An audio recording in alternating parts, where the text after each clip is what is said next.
मित्रांनो, तुम्हाला तर माहिती आहे की 365 दिवसाचं एक वर्ष असतं आणि दर 4 वर्षाने एक लीप इयर येतं, ज्यामध्ये 366 दिवस असतात.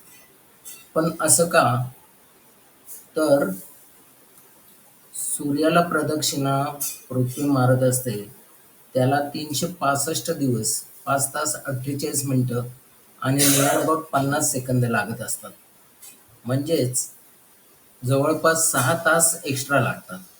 तर हे 6 तास म्हणजे दर 4 वर्षाने ॲडजस्ट करण्याकरता आपल्याला एक लीप इयरमध्ये एक दिवस जास्त येतो. 366 दिवसाचा असतो तो.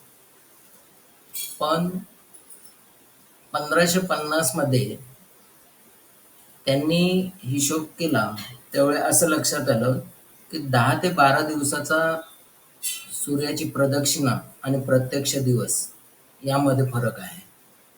म्हणून 1582 साली ऑक्टोबर महिन्यामध्ये 4 ऑक्टोबर नंतर डायरेक्ट 15 ऑक्टोबर आलेली आहे. म्हणजे 10 दिवस तिकडे त्यांनी ॲडजस्ट केले.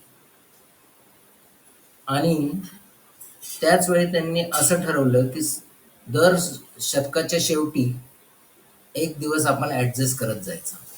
त्यानुसार 1700, 1800 आणि 1900 सालच्या फेब्रुवारीमध्ये 28 दिवसाचंच कॅलेंडर आहे. 29 नाही.